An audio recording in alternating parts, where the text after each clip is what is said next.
जाएगा। जन्नत मौलवी के बाप की नहीं है, जन्नत रसूल पाक की है। बरेली वाले ने कहा था तुझसे और जन्नत से क्या मतलब, वहाँ भी दूर हो, हम रसूलुल्लाह के, जन्नत रसूलुल्लाह की। तो मुझे फ्री में जन्नत बांटनी नहीं आती है, मुझे पता है जन्नत की कीमत क्या है। तो कोई खाम ख्याली लेके ये ना बैठे हमने बुलाया है हमें जन्नती करके जाएगा। जन्नती करके तो नहीं, इंशाअल्लाह जन्नत का रास्ता बता के ज़रूर जाना है। जितनी ड्यूटी लगी है बस उतनी करनी है। हम ना थोड़े से बहके हुए हैं, हमने ना सिर्फ करामतों पे गौर किया है, सिर्फ करामतों पे गौर किया है। और हम जिससे भी मिलते हैं ना कहते हैं यार शाहजी मियाँ की करामत सुना दो, है ना, बशीर मियाँ की करामत सुना दो, गौसे आजम की करामत सुना दो, गरीब नवाज की करामत सुना दो। हम करामत के मुनकिर नहीं। जानते हो इबादत के बदले में, शरीयत पर पाबंदी के सिले में जो इनाम अल्लाह की तरफ से बंदे को मिलता है ना, उसी इनाम को करामत कहा जाता है। तो करामत बाद में आती है, इस्तिकामत पहले आती है। करामत बाद में आती है, इस्तिकामत पहले होती है। पहले सिराते मुस्तकीम पर गामजन होना पड़ता है, फिर उसके बाद अल्लाह करामत का नूर अता फरमाता है। जानते हो हमारा दीन कितना खालिस दीन है।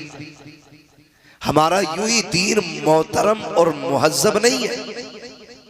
हमारे दीन में कोई मिलावट नहीं, हमारे दीन में कोई खिचड़ी नहीं। हमारे दीन में अगर है ला इलाहा इल्लल्लाह तो फिर यही है। फिर किसी की शिरकत, बोले किसी की शिरकत, जोर से किसी की शिरकत, अगर दीन ला इलाहा इल्लल्लाह है तो फिर दूसरा खुदा नहीं। अगर मोहम्मदुर रसूलुल्लाह है तो फिर कोई रब का दूसरा महबूब नहीं। ये दीन है हमारा और ये खालिस दीन है। इसमें किसी के बाप का इजारा नहीं है। दीन जितना मुस्तफा ने ला के मुकम्मल कर दिया, दीन वहीं पे मुकम्मल हो गया है। जिसको नबी ने बस कह दिया वही बस है, जिसे सब कह दिया वही सब है। यहां मसलहतें नहीं देखी जाएंगी, यहां मफाद नहीं देखे जाएंगे, यहां अपनी जरूरत के लिए झुका नहीं जाएगा, बल्कि हर मोड़ पे, हर हाल में, हर नहज पे, हर तर्ज पे, हर दार पे चढ़ के यही कहा जाएगा जान है इसके मुस्तफा, रोज वजू करे खुदा, जिसको वो दर्द का मजा नाज़े दवा उठाए।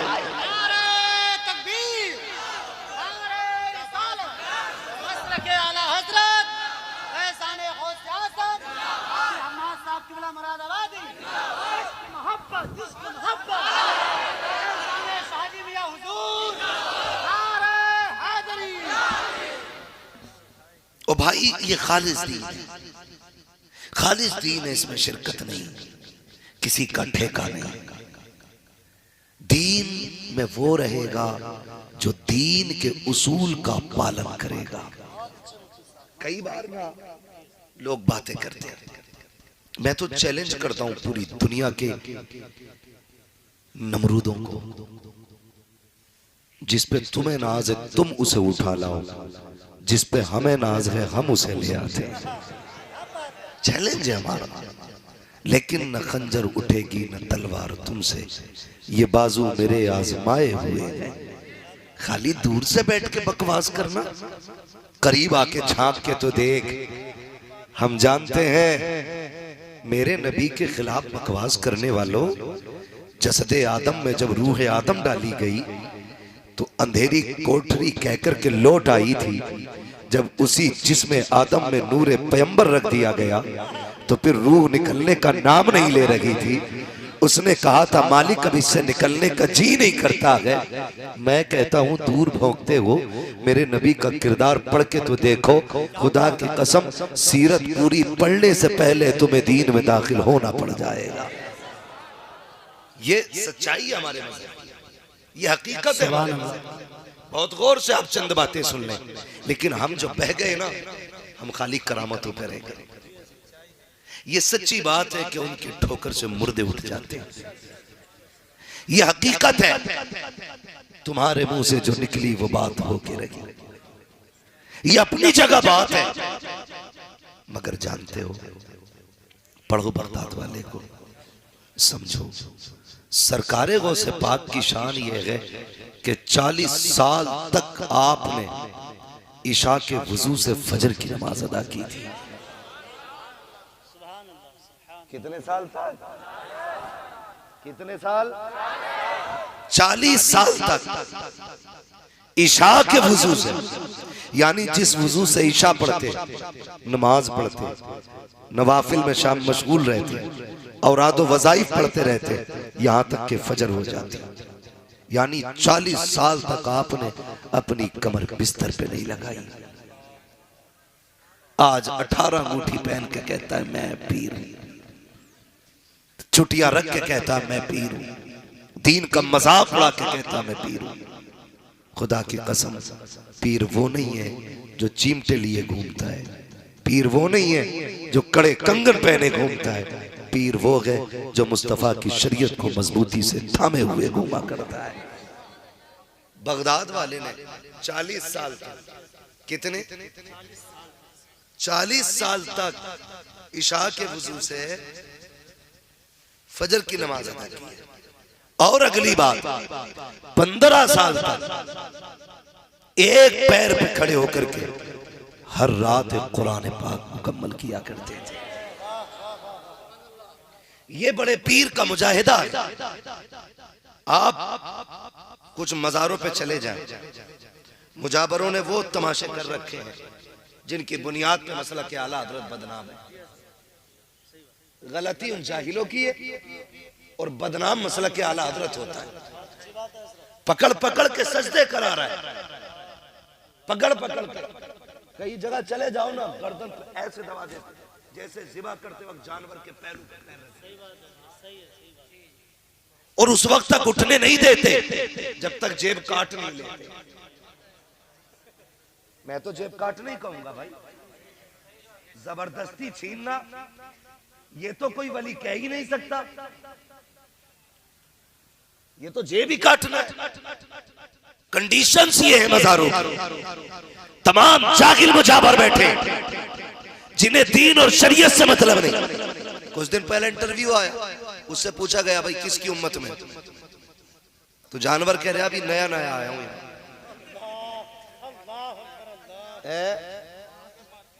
हाँ, मार्केट में कतई नया था, पन्नी भी नहीं छुटी थी उसकी। समझ गए ना? कह रहा है कि नया नया आया। क्यों? तुझसे मोहल्ले की गली पूछी गई, पूछा किसकी उम्मत में, कह रहा नया नया आया। ऐसे नए को जहां से आया वहीं पैक कर दो।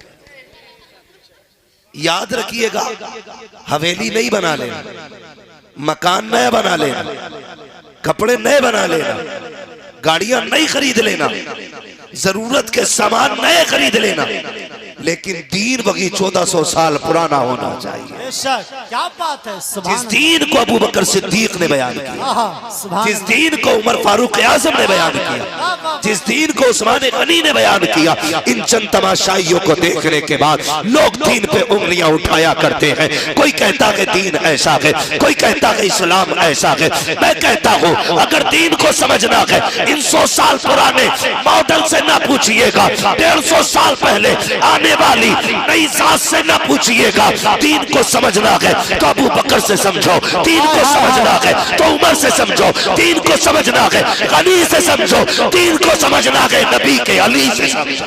नारे तकबीर, नारे रिसालत, शहंशाह बगदाद कॉन्फ्रेंस, मसल के आला हजरत अंजुमन गुलामाने गौसो रजा कमेटी बरखेड़ा, मुफ्ती हम्माद साहब किबला मुरादाबादी, फैजान शाहजी मियां हुजूर। इश्क मोहब्बत, इश्क मोहब्बत, प्यार मोहब्बत, प्यार मोहब्बत, बस्ती बस्ती करिया करिया, मजहब इस्लाम।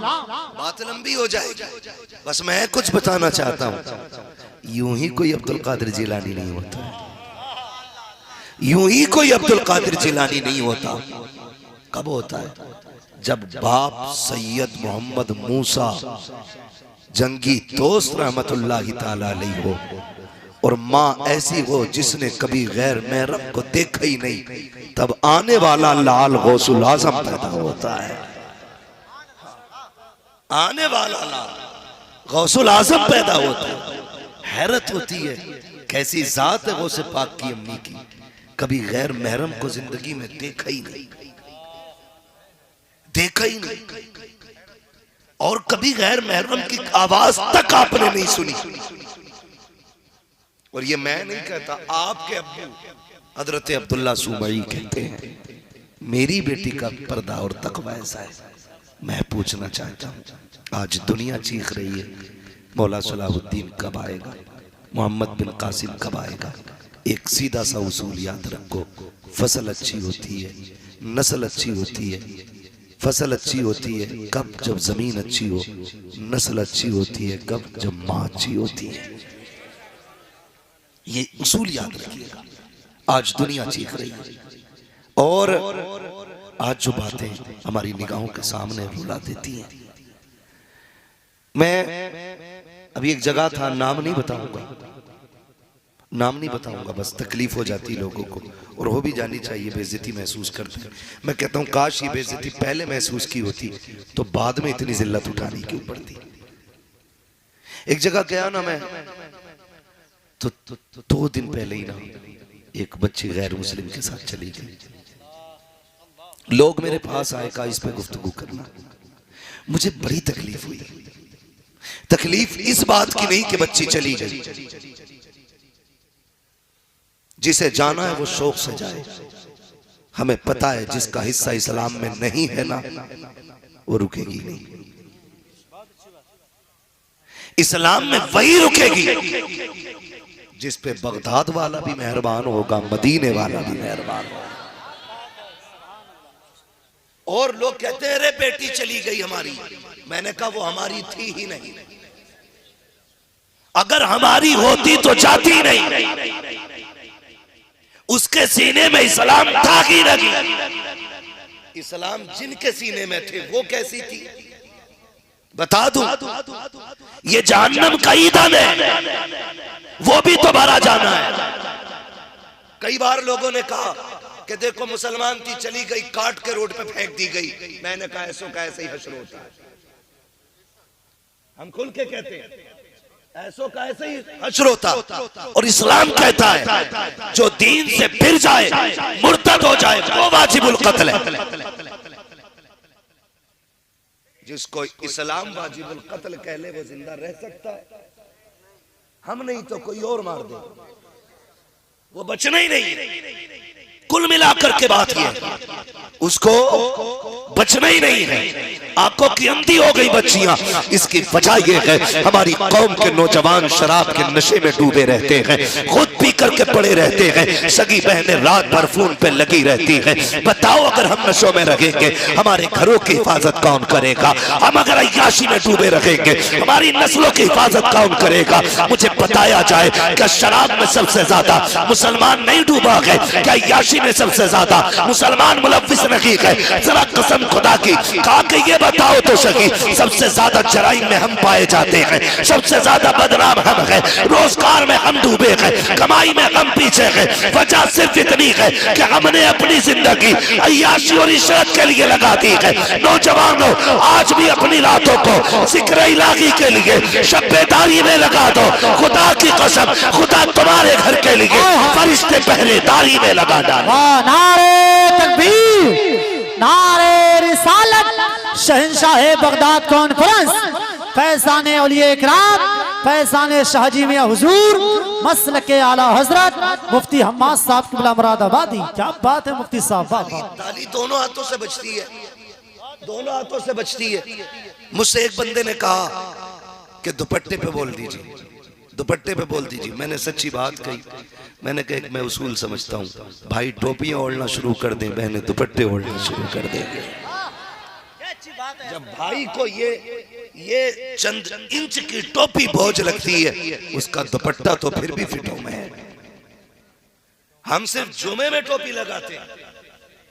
मैं कहता हूं खुल के कसम से भाइयों, 24 घंटे टोपी लगाया करो, फिर देखो बहनों के दुपट्टे उतरते हैं कि नहीं। जब भाइयों में ये गैरत आएगी ना, तो बहनों में हया खुद ब खुद पैदा हो जाएगी। और याद रखिएगा, ये फैसले मिनटों में नहीं होते, ये बरसों की कमाई होती है, बरसों की कमाई होती है। कल परसों की नहीं होगी, बरसों की कमाई होगी। ये जलसा कराने वाले 4 दिन में तैयार नहीं हुए होंगे। खुदा की कसम, माँ ने दूध पिलाया होगा ना, तो बगदाद वाले का नाम ले लेके पिलाया होगा, तभी तो जवानी में बगदाद वाले का नाम याद आ रहा है। ये सच्ची बात, ये मिनटों के नहीं बरसों के फैसले होते हैं। क्या हमारी माँ ने सबसे पहले चूल्हे पे हमें बगदाद वाले की करामत न सुनाई? सबसे पहले जो सुनी जाती है ना जिंदगी में, याद रहने वाली बात जो माँ बताती है, वो बगदाद वाले का नाम होता है। आप कहें कैसे? वजह ये है, 12वीं साल में एक बार होती है, 11वीं हर महीने हुआ। बहुत संभाला, माँ ने मीठे चावल बनाए। अब तो क्वालिटियां हो गई ना, लोग तरक्की कर गए, अब तो फिरनी बन रही है, उसमें काजू बादाम पिस्ता सारी चीजें डाल के। सेठ की 11वीं अलग होती है, गरीब की 11वीं अलग होती है। लेकिन याद रखिएगा, फर्क सेठ और गरीब से नहीं पड़ता, फर्क दिल से पड़ता है। पहले की माँ मीठे चावल लेके बैठ जाती थी, थोड़ा पानी लिया, गुड़ मिठाई समझते, गुड़ माँ ने डाल दिया, पानी में खोल आया, उसने थोड़ा सा नारियल काटा, डाल दिया, मोटे से चावल हुए, डाल दिए, उसके बाद बैठ गई। बच्चा कितना भी भूखा है, कहती थी ठहर जा, बगदाद वाले की 11वीं का तबर्रुक बन रहा है। कितना भी लाडला भूखा है, कभी उसने उंगली डालने नहीं दिया। आज तो लोग तरक्की कर गए हैं, कहता ला फिरनी बच्चों को दे दे, न्याज के लिए मीठा ले आऊंगा, खीर बच्चे को दे दे, न्याज के लिए रसगुल्ला ले आऊंगा। अकीदतें कमजोर हो गई, प्यार उनके थे, बच्चे फाके से होते थे। कहती थी खबरदार हाथ न लगा देना, ये बगदाद वाले की 11वीं का है, इसे वही छुएगा जो वुजू करके बैठेगा।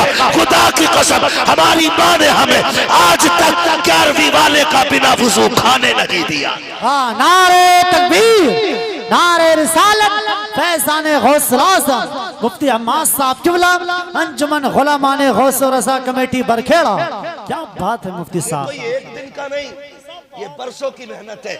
माँ ने घुट्टी में बगदाद वाले का प्यार पिलाया है, प्यार पिलाया है। और जब कोई किसी बुजुर्ग के इश्क के सांचे में ढला हो ना, तो फिर खुदा की कसम देखो, फिर नस्लें गुजर जाती हैं, बगदाद वाले की खुशबू नहीं जाया करती है। तो हम ताजदारे बगदाद की महफिल में बैठे, अल्लाह सबको सलामत रखे। मेरी बात कान खोल के सुने, यूं ही ना, यूं ही कोई बेटी मुर्तद नहीं होती है। एकदम से ना किसी को इश्क इतना अंधा नहीं कर देता है कि वो दीन छोड़ जाए। जानते हो, जन्नत ये अजाब का घर है। क्या है? अजाब का घर है। ये भी भरना है। दुआ करें अल्लाह हमें बचा ले, दुआएं मांगा करो। हुजूर अलैहिस्सलातु वस्सलाम ने फरमाया, सहाबा जब भी मांगना रब से जन्नत मांगना, और जन्नत में जन्नतुल फिरदौस मांगना। इसलिए कि जो रब से जन्नत 3 मरतबा मांगता ना, अल्लाह जन्नत दे, अल्लाह जन्नत दे दे, अल्लाह जन्नत दे दे, जन्नत खुद कहती है मालिक मुझे इसके नसीब में लिख दे। ये शौक पैदा, शौक दिलाया मेरे नबी ने जन्नत का। और अज़ाब जहन्नम, अल्लाह की पनाह, जाओ जाके बेटियों से बता दो, ये दुनिया की जिंदगी बहुत थोड़ी है, 60-70 साल जिंदगी है, बहुत ज्यादा हो गई, 100 साल जी लोगे, लेकिन 100 साल के बाद भी अगर जिंदगी हुई तो खिचड़ खिचड़ के होगी। लोग देख के कहेंगे इसे मौत आ जाती तो अच्छा था। खुद भी कहते हैं अल्लाह मौत दे दे, ऐसी जिंदगी से मरना बेहतर था। लेकिन जो एक मजबूती की जिंदगी खुदा अगर दे दे तो 60 साल तक है। इस 60 साल को मेरे भाई पैसे के बिना भी काटा जा सकता है, बिल्डिंग के बगैर भी काटा जा सकता है, पैदल भी काटा जा सकता है, भूखे रह के भी काटा जा सकता है, क्योंकि ये दुनिया है। लेकिन आखिरत की जो जिंदगी है ना, वो अमल के बगैर नहीं कटने वाली है, वो ईमान के बगैर कटने वाली नहीं है। वो तभी आसान होगी जब हम कब्र तक ईमान बचा के ले जाएं।